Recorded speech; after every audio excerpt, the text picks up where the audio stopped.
Good morning, friends. Welcome to Morning Motivation with Dr. K, where my number one goal is to give you a positive perspective.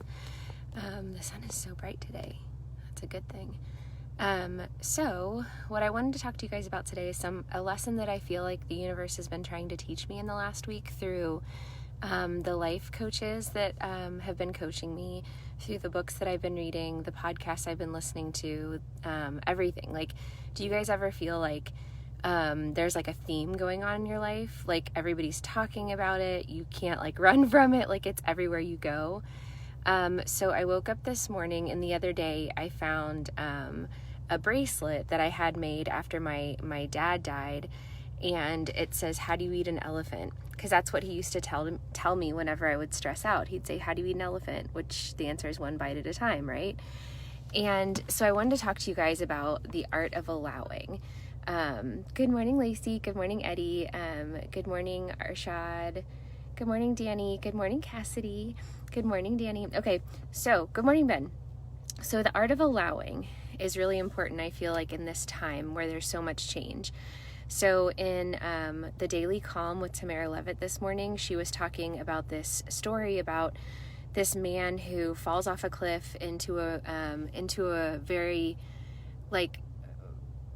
river that had tons of rapids. And at the end of it, he jumps out after going through a waterfall and is standing back on like the banks of the river and smiling. And everybody asks him, "How did you survive that?" And he said, "Instead of fighting it, I allowed it and allowed myself just to take in the rapids and be the rapids." And something that I'm learning in life coaching school yesterday, my class for like my master's certification course for life coaching was talking about feelings and about how what you resist will exist, and that all of us spend so much time in our life avoiding negative feelings, whether that's anxiety, loneliness, shame, what have you, the things that we don't want to feel, that we resist it so much by buffering, which is like drinking alcohol or binge watching Netflix or using tobacco or whatever, right? Shopping, that we spend so much time buffering out our negative feelings, and we're so afraid of them, and we don't allow ourselves just to sit with that feeling or be curious about it. We're so afraid of feeling those things. And that was something that I talked to my life coach about last week.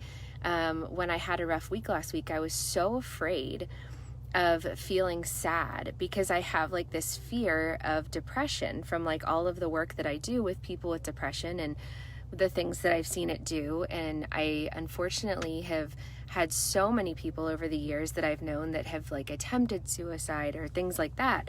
So I have this very unhealthy fear of being sad, feeling that it might pull me under into this like depression.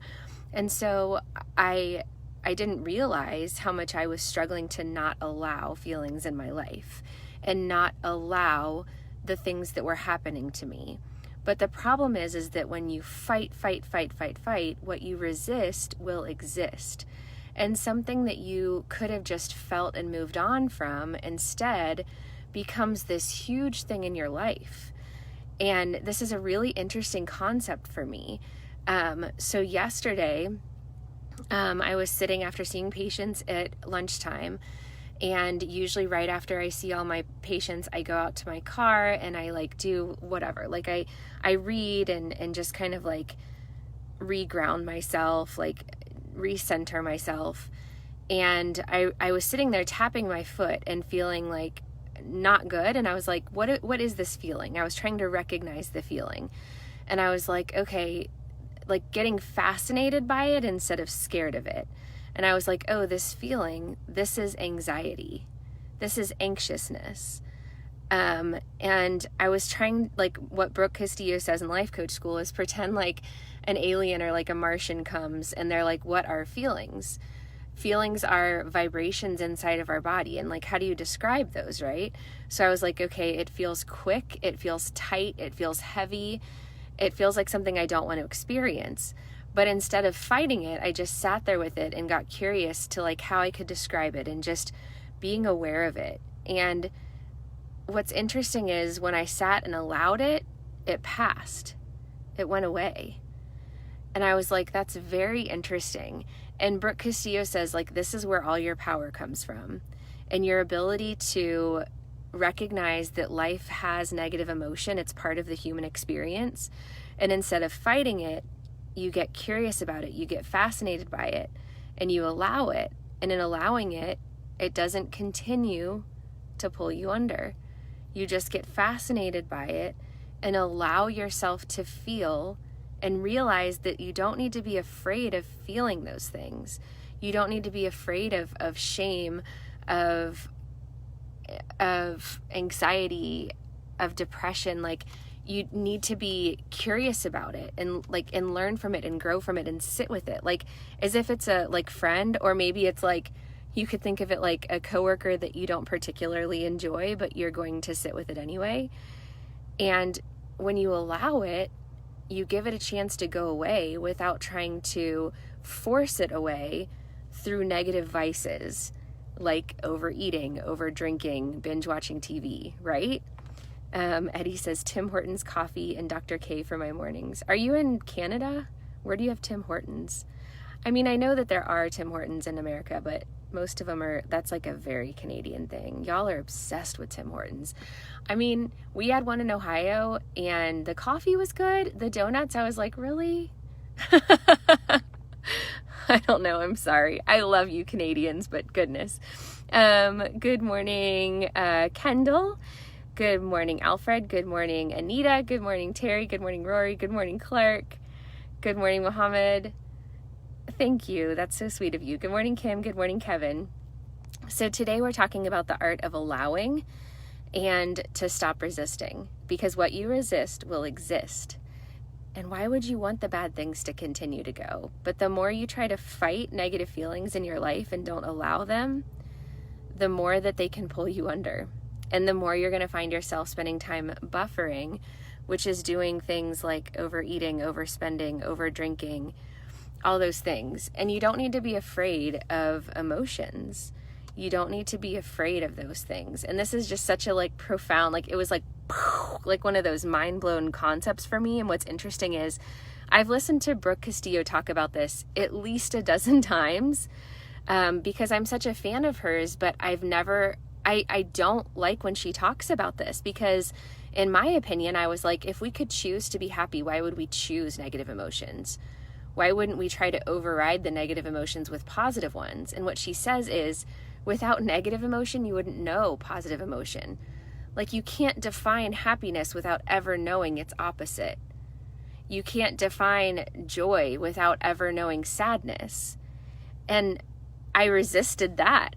I thought, why do you have to feel anything bad? And Brooke says it's part of the human experience. Good morning to you too, Rory. Thank you. So, just something I want you guys to sit with and think about. That if we approached our negative feelings with curiosity and tried to understand, how does this feel inside my body? Or how could I differentiate between sadness and anxiety? What's the different feeling inside my body? And instead of being frustrated or trying to push it away and force yourself into happiness, what would it look like if you just sat with it for a minute? Because in my opinion, in my life, 99% of my problems will go away if I get a good night's sleep. I don't know if that's true for you guys, but that's how it feels. It feels like all of my frustrations and angers and all those things, if I allow myself to have a good night's sleep, they pretty much all go away. Good morning, Connie. Good to see you. So I would just encourage you guys, just to, even if this doesn't sit with you very well, I want to reassure you that I have heard this dozens of times, and I've been so reluctant to process the thought of sitting with negative emotion. I've been very reluctant to accept that. But yesterday I decided to allow myself to listen to what Brooke had to say. And I felt like there was a theme in the last week from my life coaches and from the podcasts I was listening to, my classes, my books. All of my books were saying the same thing, essentially. A Course in Miracles, It's Not Your Money by Tasha Silver. I was like, oh my goodness, everybody's saying the same thing to me. which means the universe is trying to teach me a lesson. Like, God is trying to get my attention right now. What are they trying to say? They're trying to tell me, don't be afraid of the negative emotions in life. They're going to happen. It's okay. It doesn't mean that you're broken or that you've done something wrong, or that if you have negative emotions, like, there's no such thing as somebody who is happy 100% of the time. I am convinced of that. Even the happiest people, they cannot be happy 100% of the time, because you wouldn't know happiness if you never knew sadness. I mean, it's right. You don't know what cold is unless you've known what hot is. Like, it's the dichotomy in life that, like, helps us to appreciate it, right? It's like when I went to Africa and I experienced a life without all of the luxuries that we have here in America, helped me to come back and really appreciate the things that I have on a daily basis. Having my car to be able to drive to the store, being able to, like, leave my home after quarantine. You know, I didn't appreciate getting in my car and going somewhere until I didn't have the ability to do it. This is an opportunity for us, you know, through all of this craziness. I hope that it really teaches us to appreciate time and community with people, knowing that we haven't been able to do that for a while. I was talking to our PA about that yesterday. I said, you know, I don't know, I never really thought twice about lack of, like, hugging my patients, like how big of a deal that is, like how just talking to somebody on a computer screen all day makes you just crave, like, human connection, like actual physical human connection. So I would just challenge you guys to not be afraid of negative emotions. Just let them come, and they don't have to take you under, but what you resist will exist. So just allow yourself to get curious about those feelings, to understand them, to recognize them, to sit with them. Don't be afraid they're going to take you under. And the more you allow those things, the more you open up to the full experience of living a human life. And the less you're going to spend doing things that try to push you away from negative emotion, which is what Brooke calls buffering, the less you're going to overspend and overeat and use vices in your life that don't serve you. Thank you guys for joining me this morning. I appreciate you guys. I love you guys. I hope that you can sit with this, and I hope that it resonates with some of you guys. And if not, that's okay. Maybe you're just not ready for it, and that's okay. I was there for a long time. But I hope everybody has an amazing Wednesday. I'm glad the sun is shining. I saw a baby horse. What's a baby horse called? A fawn? No, that's a deer. Colt? No. I don't know the word. Hey, Hugo. But I saw one on the way to work this morning that made me very happy. So I hope everybody is having a fabulous morning. I love y'all. Have a fantastic day. Bye.